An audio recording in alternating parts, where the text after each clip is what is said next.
recorded. I just pushed the button so that everybody who hasn't been able to make it, or if you want to check back on anything, you can. It will be sent to you after this webinar is done. And yes, we have a big number of panelists here today. Just a couple of householding things before we start. We do have the chats activated, but I would ask you to put your questions in the Q&A box, because that way it's way easier to manage. A short disclaimer, there might be some questions that we cannot answer all today.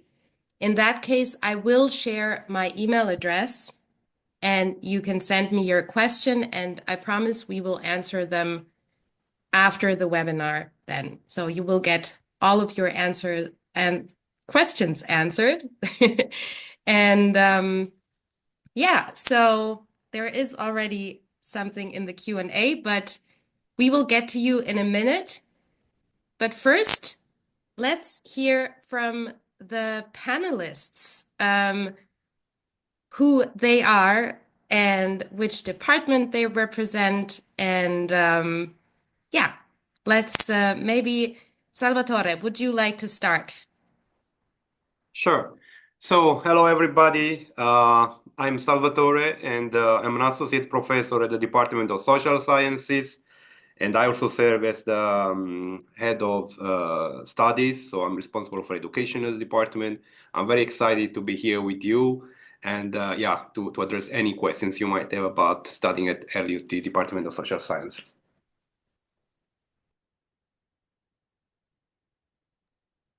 Thank you. Then maybe Harry can go next, and you can feel free to appoint the next person to introduce themselves. All right. Hello, everybody. Please call me Harry, like Harry Potter from this on. I'm the development manager of educational affairs in our faculty, which is School of Energy Systems. And at the same time, I'm the head of degree programs in mechanical engineering. It's great to see that so many are here. It's good to have a discussion with you. Hanna, could you please continue? Okay, thanks, Harry. So I'm Hanna Salajärvi, and nice to have such a great international heterogeneous group of newly accepted students here. I represent LUT Business School, where I am as an head of the degree program in charge of the quality of education together with our program directors. Looking forward to discuss. Welcome. I forgot to point the next one. So I have Visa on my screen. Yes, thank you, Hanna. My name is Visa Penttilä. I'm a postdoctoral researcher in the Department of Social Sciences, and I'm representing the program in global communications. So welcome all. And next one, maybe Zen, if you would go ahead. Thanks, Visa. Hi everyone. First of all, thank you very much for joining and welcome. I'm Jen Im. I'm basically at the Department of Social Sciences also, and I'm the head of program for the master's program for digital social science. And I'll think who's next on, I guess, Edward. I think I heard my name. Okay, yeah, hi, I'm Edward. I'm a software and systems engineering student. I'm going to follow my studies at LUT in the DSSD master, but I'm a student ambassador. So if you happen to join the chats with the tutors, not the tutors, the ambassadors, I'm one of them. So yeah, very happy to be here. What about maybe Nihan, my fellow colleague ambassador?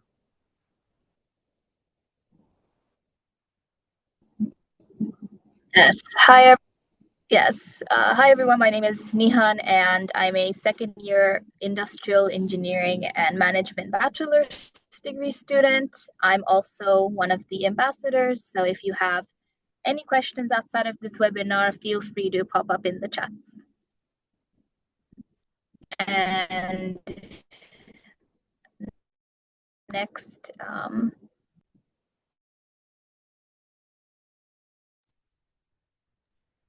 Yep. Yeah, I can continue next.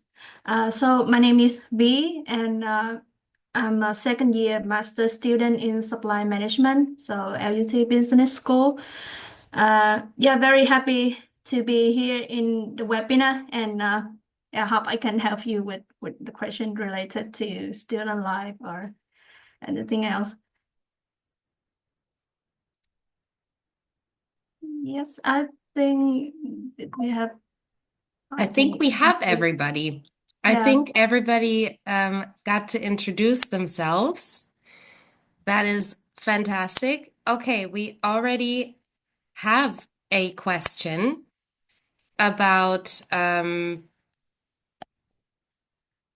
the scholarship, and this is actually one of those things that I think I would like to redirect to the admissions team. So could you please, I will share my email address in the chat for all future reference.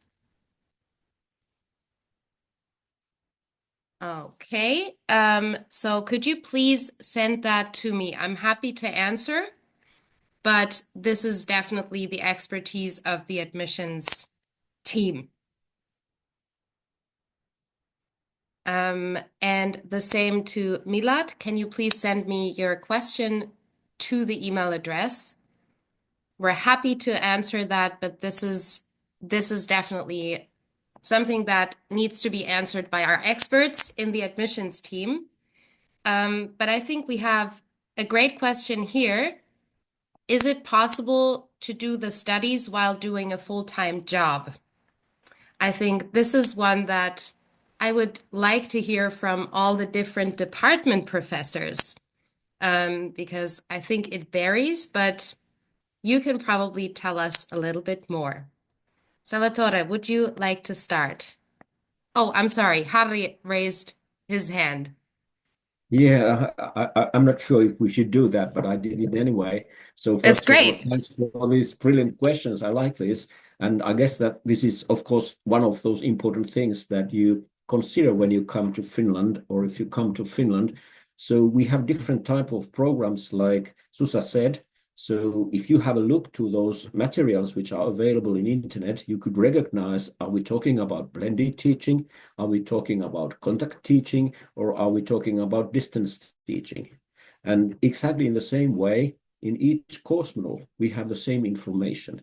And if you have a look to that, you will get the overall picture, what is possible and what is not. In general, of course, we wish that you are at campus, and that is the best way to have good contacts within our scientific community, and that is how universities usually work. But in some cases, it is possible to have those options that part of the studies could be done remotely, but we inform those things when the study starts. So the important thing is that you come at first at campus, and then you check what are the options that you might have. So this works quite nicely in our faculty. Wonderful. How about the other faculties? So maybe I go next. Well, at the Department of Social Sciences, most of the teaching happens on campus. There are a few options also for joining these our lectures remotely, but mostly really is happening on campus. As was stated earlier, we really encourage students to engage with the people of the department, joining the student life at the campus. We have fewer options at the moment for students who want to commute digitally. But in future, there will be more options, especially options for hybrid teaching. So part of the teaching will happen basically on campus and part probably remotely. It's very important to also see that the campus life is a very vibrant life. There is plenty of activities on campus. We are placed in a wonderful location. So our aim is to keep students present there at the campus. But things can also be arranged individually with the teachers. So say that you just started your part-time job, or there are obstacles for you joining 1 or 2 lectures. This can be agreed with your teacher, and most of our teachers have been really flexible in trying to accommodate your needs. May I still continue from here? From the business Please do. Business school perspective, because this is I understand this is a question that is always being asked, and I understand also that many, especially the tuition fee paying students, have the concerns about how to finance studies. At business school, when it comes to a bachelor program, that's face-to-face campus on teaching. So there, I could not ever say that you could work full-time during your studies. Perhaps some kind of a smaller part-time job would be possible, but then, like it was already mentioned, that it's important to look at each course and the delivery mode of the course, and when you are expected to be present in class, and try to kind of somehow then adapt your schedules to that. Then maybe the flexibility grows a little bit towards the end of the studies. So it might be that many students are working at the end of their studies, even if we don't recommend that. But for sure, I would say that full-time employment is not possible in business school programs, at least.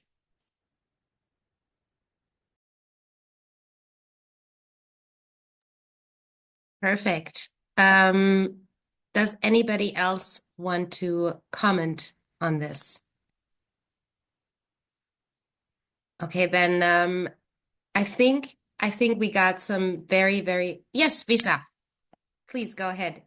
Yeah, just maybe a comment from a teacher's perspective, in the sense that we have, for example, group works and that kind of stuff, and of course that requires from the students that they are able to schedule their work and studies in such a way that they are capable of taking part in such work. So in terms of having a full-time job, that might be a bit of a juggling, a challenge in that sense. So just to give a teacher's perspective. Okay, great. I think I saw a hand, but it disappeared. So I take that as many different perspectives have been shared. Maybe we can move on to the next question. I think that was already touched upon. Is it plausible to work part-time and study at the same time and still succeed in the studies? Does anyone have anything to add to this point? Because we did mention that part-time work could be possible. Is there anything you would like to add, Hanna? Oh, well, one more thing, it's about this kind of individual arrangement. So in business school, we have this approach that teachers should not have any individual arrangements unless there's like a real excuse, like an illness or something. So whatever flexibility is allowed in the course, the rules should be the same for all the students. And that is the kind of guideline that we are trying to stick to. Yes, very, very important addition indeed. Jen. Yes, thanks. I just wanted to say, because I think that there was also a question very briefly about sort of the employment challenges in Finland, right? And I think that it's sort of important to be upfront that the labor market is not easily accessible always in Finland. I think so the students should also be clear-eyed about when you're coming in, what sort of implications, do a little bit of research on the labor market. But it is not that there are no opportunities, but also be cognizant of the fact that it you see certain barriers and stuff like that, and what it actually entails, sort of the possibilities and how that actually affects financial situation for them, and so on. Unfortunately, it seems like there are some slight audio issues, but if you don't mind, I can kind of recap what you said, and I love that you brought this point up, is to not underestimate the job market in Finland, that it is somewhat challenging to find work. And also something to be aware of is that the Finnish labor market is not necessarily set up for part-time work. It's a little bit different than in other countries. So part-time work is like the opportunities are in general limited. And in addition to that, a lot of them require Finnish language skills. So this is just something to be aware of. And Harri has his hand raised. Yes, thanks, Susa. Everything that has been said is fully true. And I would like to add there one thing, which I guess that if I recognize correctly, some of you have already asked. It was about the positions of teaching assistants. So in our faculty, I am actually hiring about 40 to 50 teaching assistants from students to help our professionals to handle, for example, exercises. And of course, our students will get a amount of money of that, some kind of salary. But we cannot start the studies by working as a teaching assistant. So usually they are second or third year students or students from master level who might get that position. And then we are checking how well these students have succeeded in their studies. And of course, we try to find the best ones. But it is one option. You cannot count on that it is guaranteed. But if you are successful with your studies and if you apply, there are certain positions which we offer annually to our own students. I wish that this is answered to some of your questions, which I recognize there. Yes, indeed. Also, the student ambassadors are also project workers for LUT. And there are indeed opportunities on the campuses, but of course, not for each and every student, unfortunately. I wish. Yes, I think we have covered a lot of ground when it comes to the work and combining work and studies. We have heard a lot of interesting positions. I believe that I'm just going through the rest of the questions. I think we have a very nice questions that I would like to redirect to the ambassadors, actually. Can you tell us about Lappeenranta? What kind of activities can we do there? How to socialize with locals, etc., and Lappeenranta in general? So I would absolutely love to hear. I know that Maxime is located in Lappeenranta and very active in student life, so maybe you can take on this question.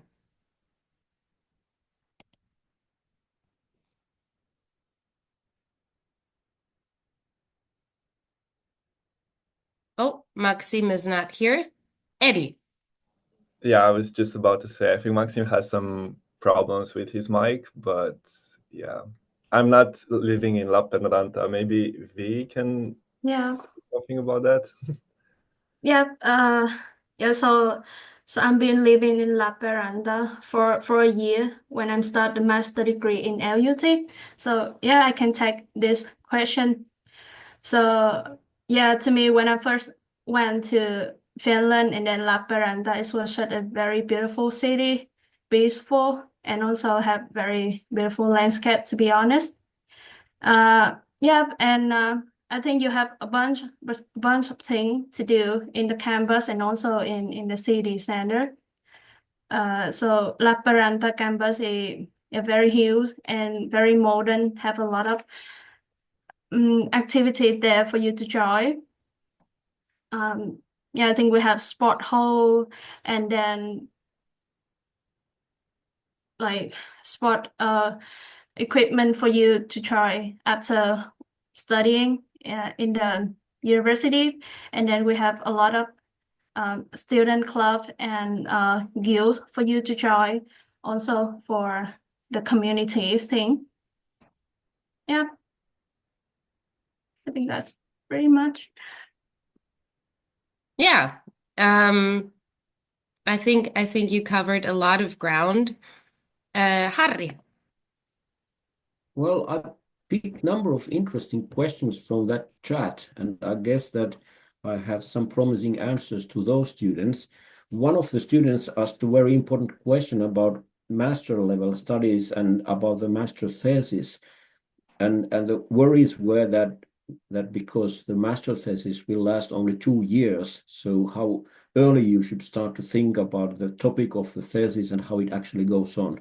So in many of our departments, and especially in mechanical engineering, we have special courses which support the work. So the timing is there inside the program.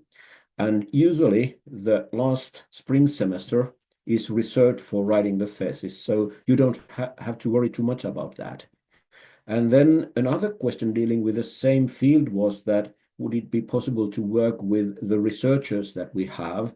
And luckily in mechanical engineering, if we talk about that, it is easy to say, yes, why not?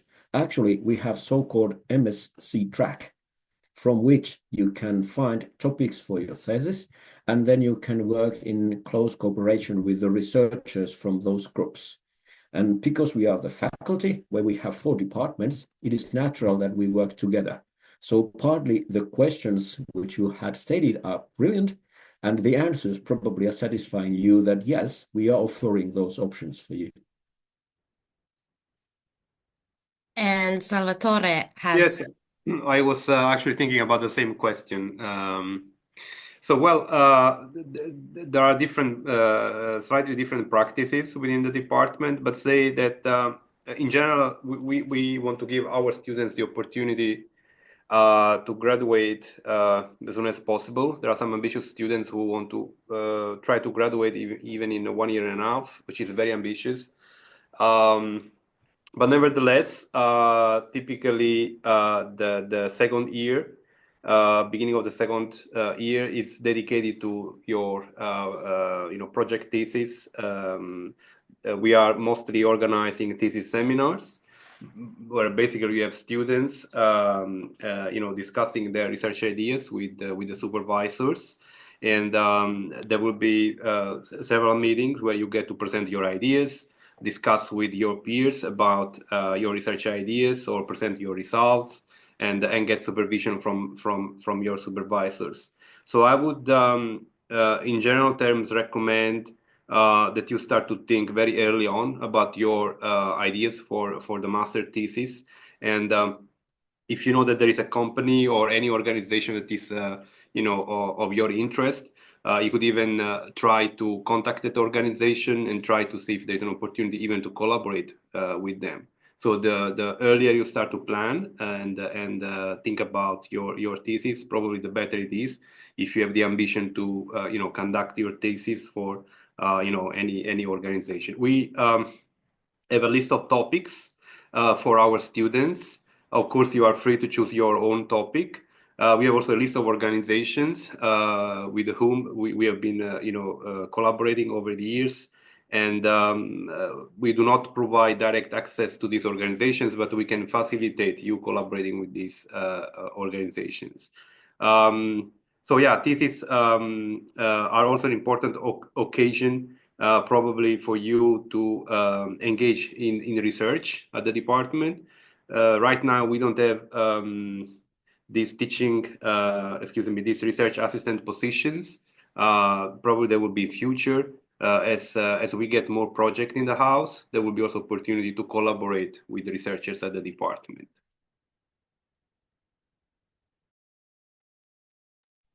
Thank you. That is very, very interesting questions indeed. Now, we talked a little bit about Lappeenranta and about the master's thesis. Harry, you had something to add. Well, yeah, actually, I was thinking about that Lappeenranta and the daily timetable for studies, I recognize that number of you were asking what is the timetable for teaching every week and every day. And I would like to encourage you in the way that yes, usually we start the teaching activities at 8 o'clock and sometimes they last until 6 o'clock. But actually, you have the option to make some choices. You are selecting your exercise group and you can decide what days you have there, which are fully. And with some days, you might have some free time and you can have nice hobbies, for example, sports or something. And then in many of our course models in our faculty, we have laboratory works or even work in our Heinemann Center where you can build your prototypes and so on. And then usually you are not measuring the time when it ends, but you wait for the time when the activity starts. So it depends on what you're doing. But you have some flexibility. We usually call it in our university as academic freedom. So you are building partly your own personal study plan and your schedule. Of course, we offer the time slots, but then you pick the ones which matches with your goals.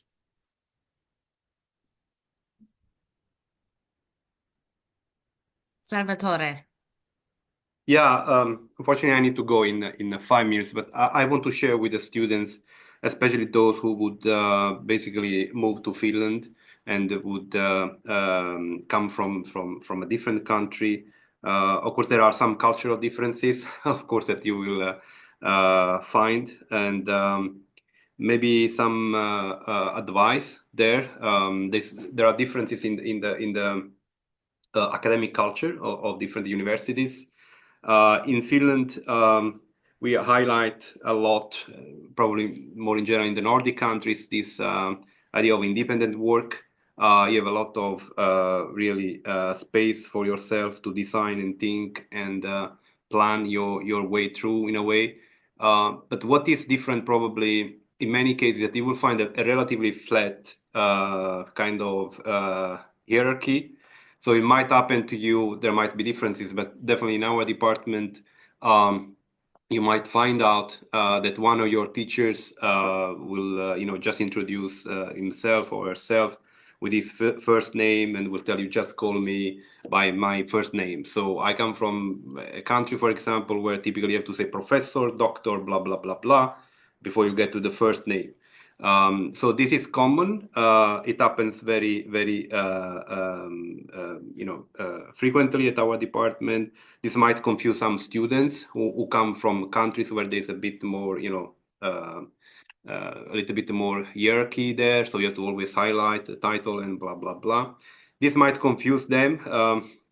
Of course, it doesn't mean that, you can just take any freedom, and just be really casual, but it's a way to probably make you feel that we are part of the same ecosystem, part of the same big family here at LUT University, but might definitely confuse some students. I maybe just tell you this funny instance. I remember when I went to meet my master thesis supervisor for the first time, and I'm originally from Italy. I went to meet my professor that time, and coming from my background, immediately I say, so Professor Doctor blah blah blah, nice to meet you. And she goes, just call me Anna. And then I go, okay, Professor Doctor Anna, nice to meet you. So there are these things that might be confusing, but it is a characteristics of many university in the Nordic countries, which is a great advantage in my view. But yeah, again, might be confusing for some of you. As I said, I need to go. I have another meeting, but I wish you all the best, and I wish, of course, that you will join us at LUT University and fulfill your dreams for your academic futures. All the best. Thank Bye. you, Salvatore. Thank Bye-bye. you for coming. Great. So I am seeing a lot of questions also about housing and living. And I have been trying to keep up writing and typing away to individual ones, but I'm just going to mention it real quick. There is another webinar that centers around living, housing, all of the things around the studies. So I would like to ask you to come on Monday or watch the webinar, the replay of the webinar then, to get all of those answers, all of those questions answered, because unfortunately we only have so much time, and the professors and the student ambassadors are the right people to talk about the studies and academic requirements and all of the great things that we've already been discussing. So yeah, just a quick direction hint. Harry, did you have a comment or something to say?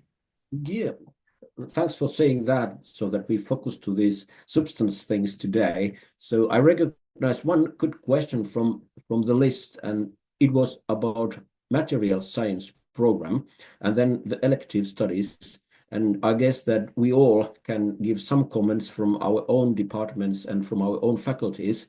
So in general, if you have a look to the material which is available in LUT or any material which you are looking, you can see that in each program, there is always some elective studies, and you can freely select almost anything which our university offers.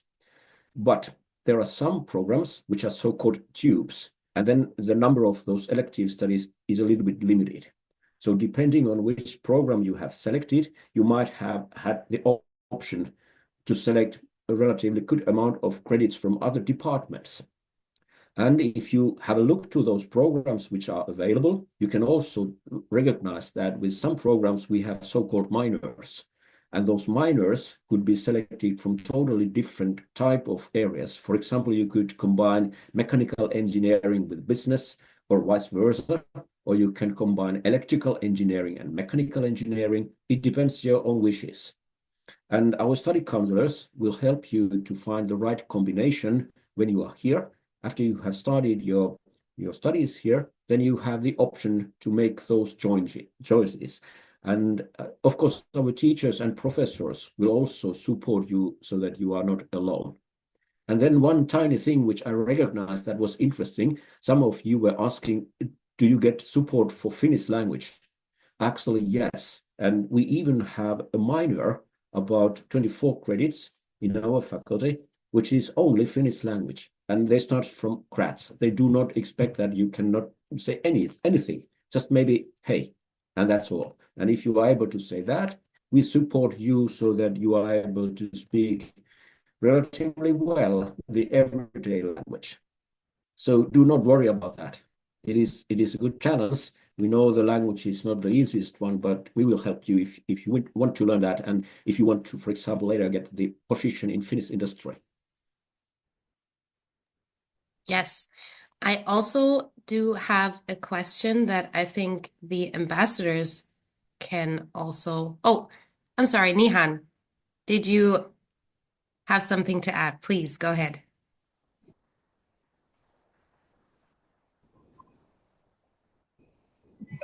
Just wanted to, from Lahti, I can also say that not only do we have the courses and the language cafe, but I'm also hosting a Finnish club where I'm, as a student, native Finnish speaker, helping other students learn Finnish as well.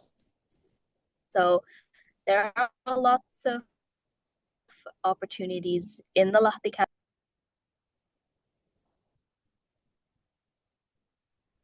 Thank you for adding that. Yes. So there was a question about the software engineering department and how that is handled in regards to contact/distance studies, since there have been some differences noted in the business school or the social and communication studies. Is there anything that you can tell from your own experience? This goes to our ambassadors. And yes, Eduard also already has their hand up, so Yes. please go ahead. So I was studying software and systems engineering in Lahti. Now, there might be a difference. I'm not sure if the person asking this question is going to study in Lappeenranta software engineering in Finnish. I assume it's international, just like me. So in Lahti, I would say you should live in Lahti. The reason why I'm saying this is because most of the courses not require attendance, but it's very good to attend the lectures and the tutorials. And that can be quite challenging if you commute every day. It's possible, of course. I have colleagues that were living in Helsinki, and for a while they were back and forth from Helsinki to Lahti. So it's possible, of course, but I'm not sure if it's very convenient. So I would suggest, maybe try to live in Lahti or very close to Lahti and come to the campus and enjoy the life here. It's not only about the courses and exams, it's also about the community and to be part of the events we have and everything.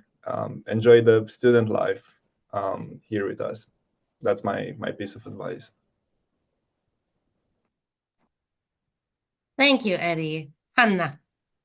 Yeah, I still see some questions in this Q&A about this attendance issue that we already talked about. And so again, I repeat that we don't have full online programs that you could study from the distance in our business school. So the expectation is that you would be able to attend teaching in campus, also in all of our master's programs.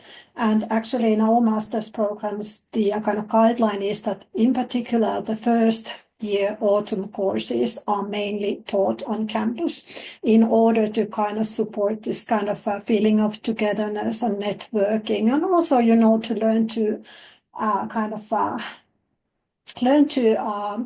know each others, but also a lot of tacit information and that you just don't get when you study from your home from distance. So of course you can live in some other city, but then again, please understand that we cannot design our teaching schedules based on the train schedules. So there are a lot of compulsory teaching sessions that do start on morning hours. So then of course that means that you have to probably have a place to sleep here somewhere. If it's not your own apartment, then it's hopefully somebody else's place, but this is the reality. So we don't have distance learning programs at the moment in business school.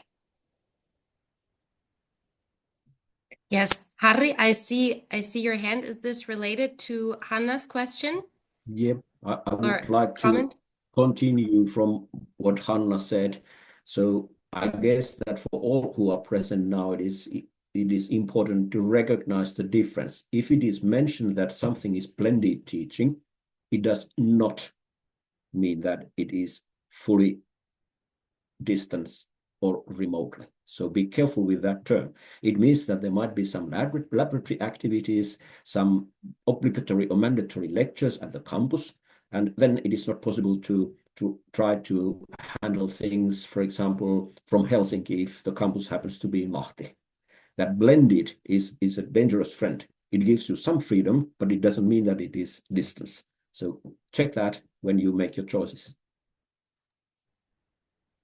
Yes, I love that CTA at the end. Fantastic. I have been seeing a lot of questions also in regards to scheduling, not only about is it possible to live and blended learning. I think we have covered a lot of ground when it comes to that, but also in terms of how is the academic year scheduled in Finland? How can we find our course schedules? So maybe we can hear something about, the rhythm, like when are you supposed to be on campus? What happens next? What does an academic year look like? How long is a semester, and so on and so forth? Who would like to take on this answer? I think our student ambassadors actually, since a lot of them are tutors, have a pretty clear timeline in their heads. So maybe, yes, Eddie is already raising his hand. So please go ahead. Yeah. Well, that's an interesting question. I think I have a pretty long answer to it because it's quite long to discuss this. But so you want to be in Lahti or in Lappeenranta on campus for the orientation week. That's very important. I cannot emphasize on this more than that. Just be here. If you are not, if I don't know, if something happens, the plane got delayed or something, it's not the end of the world, but it's very good to be to be here during the orientation week, because that's when you enroll for your courses and get to know your study plan and have a good plan on what's the schedule going to look like the next periods. So here we have pretty much 2 semesters, and each of them is divided in 2 periods. So in total, we have 4 periods. And after each period, usually we have the exam week for the courses that we had in that period of time. Now, it's recommended for, at least for the bachelor students, I guess it's the same recommendation for masters, but for bachelors, to get 30 credits per semester, which means 60 per year, which means 180 for the whole 3 years in the bachelor's. But that's not necessarily set in stone, because I think one of the professors mentioned that we have this freedom in the study plan to pretty much do some more courses in 1 year than in the next one.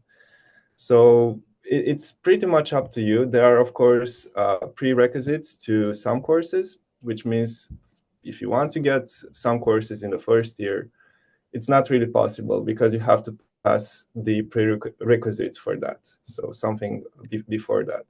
But mostly there is great freedom in getting your courses. For example, if I want in 1 semester to get 50 credits of courses, that's most probably possible for me. So that in the next year I have less credits to get less courses. So yeah, I'm not sure if I answered to this properly. I think recommended amount is 30 credits. So usually 5 to 6 courses per semester. And then yeah, if you want to get some more or some less, if you want to graduate faster or not that fast, you can also take some more time, I guess. It's up to you. It's very, it's freedom of choice. You can choose that. Yeah, I hope I answered to that question. And how long is a semester, and what happens if you fail an exam? Maybe we can hear from the professors. And Hanna also wanted to add something. Well, yeah, regarding that, I hope I will not forget what I was going to say, but or if I may go to back what was just mentioned, because one thing I would like to point out is this study time and your own progress of studies, because that's true what was just said, but also sometimes I've noticed that some students come with a bit unrealistic expectations, meaning that if you have a 2-year master, you could think that, okay, I will do it in 1 year. What I want to say is that may not be possible, because you cannot always take your 2-year courses just like that. And especially if there was let's say a new program, it could be that the 2nd-year courses or the 3rd-year courses are being taught for the first time in years to come. So those are just some important aspects that you have to realize, that the way the programs have been designed is based on this kind of ideal progress kind of speed, like 60 credits per year. And regarding examinations, well, I can continue. First of all, examinations, and by the way, in everything what we say, there might be a little bit differences between different schools, and since we have different traditions, but in business school, examinations are maybe more popular in bachelor's program. So when to the higher level we go, the more there's emphasis on different kind of problem solving based assignments and different kind of essays and all sorts of other things. So less maybe examinations, or at least less courses that would be fully based on examinations. And we have different type of examinations. So now, since we have the AI, of course, many teachers want to also go back to the traditional pen and paper examinations to see that the students have actually done everything by themselves. So we kind of take these ethics side really kind of seriously. And then we also have these examinations. So we have a specific space where you can book your examination time, but it means that you have to come to the campus to take the examination also. But there's more flexible schedule. So there's like, let's say, a 2 weeks of time slot in which you have to take the examination. So different kinds, even oral examinations, maybe now more than before the AI. And of course, if you don't pass the exam on the first take, then you have the right to take it again. And we have our degree regulations, so it's good to look at those. And it is explicitly being said that what you can then do if you don't manage to pass on the first take. Great. Harry, please. Thanks. Direct answers to some of you who have been asking about double degree programs. I guess that you need to read the guidelines which are available in LUT. So basically it is said that you need to apply to our double degree programs. But let us assume that you start as a bachelor in our faculty. Then we will offer you that, by the way, you have the option to continue directly to your master level studies, and there are two options. In Hanover, I guess that all of our departments have already the double degree agreement with Hanover, and some of us have also the double degree with Polimi in Italy, but you need to apply.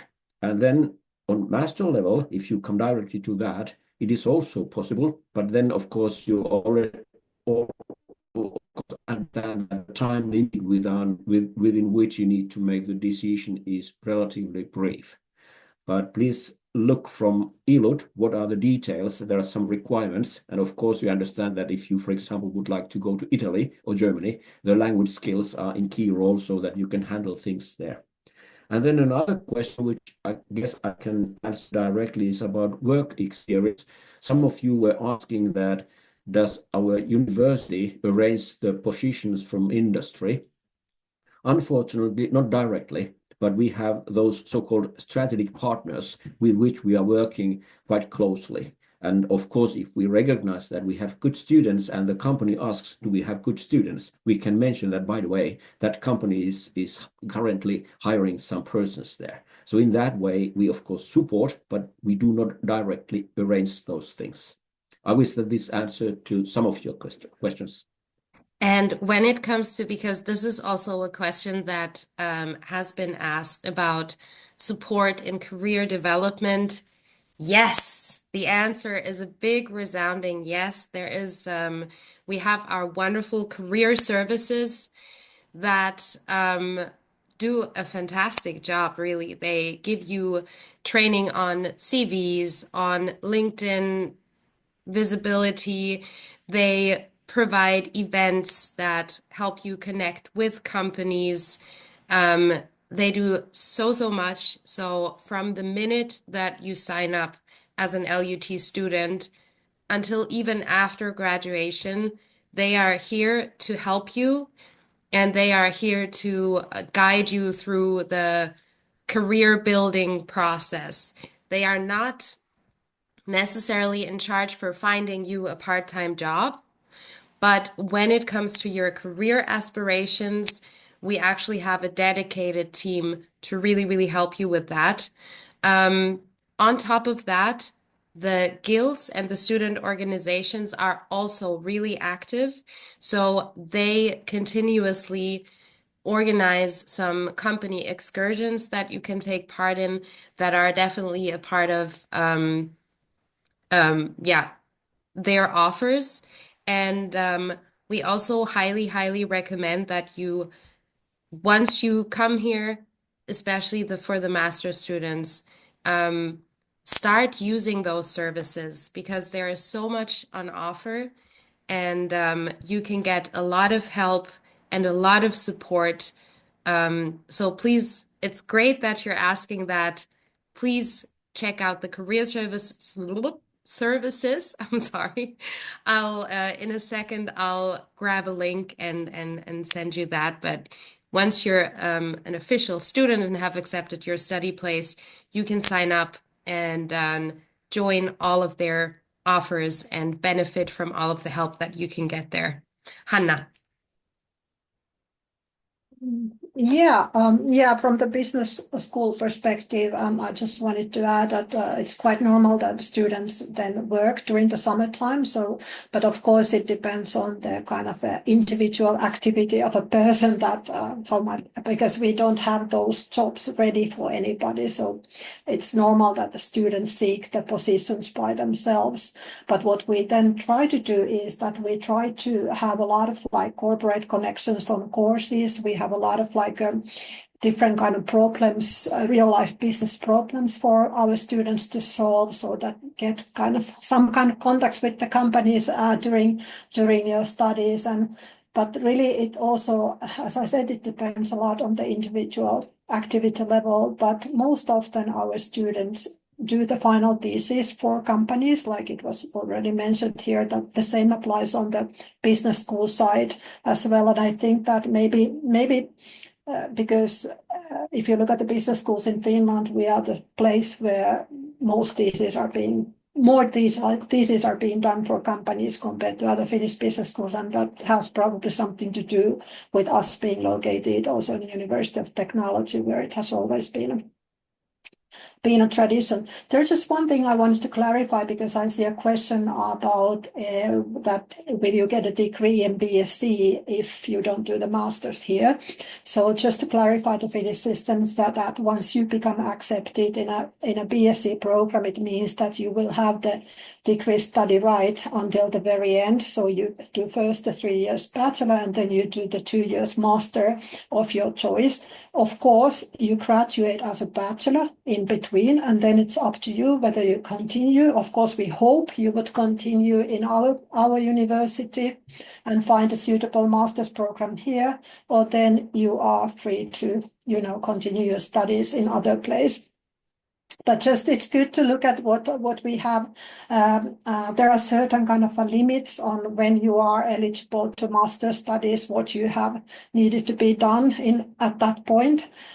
So check that information on our eLUT study info portal, where you can find more detailed information about the practicalities related to these graduations and so.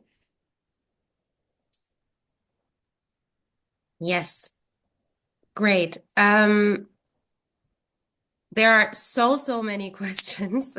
I am already scramming and trying to bunch them together in larger topics. As mentioned, when you shoot me an email, I'm happy to give you an answer. Harri, you had something to add. Yeah, I recognized one question which seems to repeat in different forms there, and it was dealing about how to make the first year timetable for studies reasonable, or that kind of things. I guess that is important to talk together here. So first of all, our study counselors will meet each of you personally when you start your studies, no matter if you are from bachelor level or master level, and they will help you to build your personal timetable and your study plan, so that you know what you should do if you try to follow so-called standardized timetable. And at that stage, you are also able to say your own wishes. Some of us would like to have a longer period within which the studies are completed. It is normal, it happens. And of course, we need to have that kind of buffer. For example, let us assume that you're unfortunate and you get sick. So you are able to affect to those directions, and you don't have to try to build your own study plan alone, but we are supporting you. And then there are those peer reviews guys have already completed, for example, their first and second year, and they are able to give you advice. Please take that now, take that now. And the timing is there if you just follow the guidelines which your study counselors and study advisors are giving to you. Then what comes to those other issues, for example, how do I select those elective studies to complete the degree? Of course, we offer something which is usually selected, but then it is your activity and your own motivation, which I would say is the key thing. You should look what are you interested in, and there is no such combination which is totally forbidden. Your motivation is the key thing which we want to support here. And I wish that opens the door. You are keen to see what do we offer, and then you are making the choice. Absolutely. We have 4 more minutes left. This time has flown. There are a lot of questions that I see still that are quite specific. I think in terms of, yes, Nihan, you spotted something that you would like to comment on. Yes, just very briefly, I noticed a question popped up about free time activities in Lahti, and I'd love to talk about that a bit. So we have a wonderful association called LASTO, which is Lahti Student Hobby Club Association. We have many different clubs under that. So there's, for example, photography club, hiking club. There's also a game club, dance club, etc. And there's also Finnish club, which I'm in charge of. And everything is for free. So if you're looking for free time activities without having to spend money, I highly recommend joining us.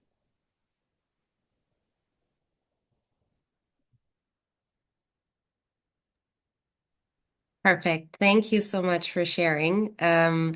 Just maybe for everybody, LUT has 2 main campuses in Lappeenranta and Lahti, and then we have regional units in Mikkeli and Kouvola as well.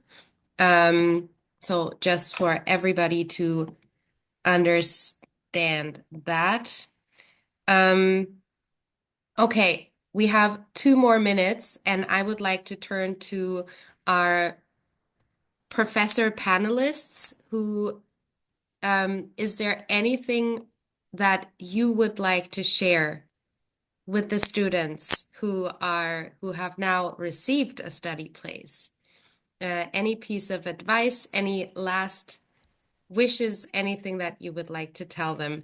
And I will, in the meantime, while the professors kind of close up, I will share some resources and some contact information where we can keep the conversation going. We will try to answer each and every question. As I said, to some individual questions I already answered with my email address, and I will either answer myself or to redirect them. And then, of course, our ambassadors, I also saw that question. The ambassadors are available for you in a chat. I will share the link in the comments. And yes, so rapid fire round. Anything that you would like, you professors and teaching staff would like potential future students to know. Harri. All right, if I should say the final words from our faculty, I might say that your motivation is the key thing. And I wish that you have recognized that we are waiting for you. Listen to your heart. If it says that it is Lappeenranta and it is our faculty, just come, be brave and come. And then if you just be on time and if you participate, I guarantee that our scientific community will take you as a member and take good care of you. We are waiting for you.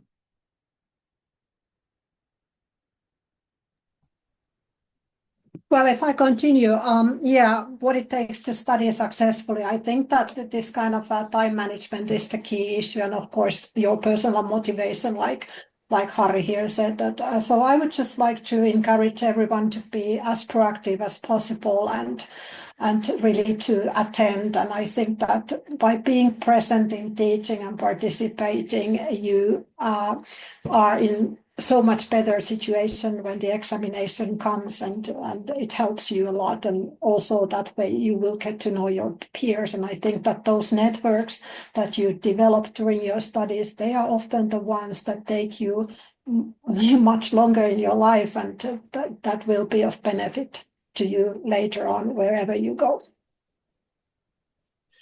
I think if I can continue as well. So I think at least for the students who apply to digital social sciences, I think I fully agree with what was said earlier, that you need to be on campus. It's highly recommended because we're going to push you. So we'll challenge you and try to get you to think outside of the box as well, to engage with societal issues. And that's the point where we want you to have a conversation, right? And have a conversation not only with your peers, but also us. And so that's how we sort of push you and challenge you to become decision makers later on, using sort of empiric space, and being familiarized with different theories. So definitely your motivation and also being on site, all of that, and just a motivation and curiosity to learn and engage.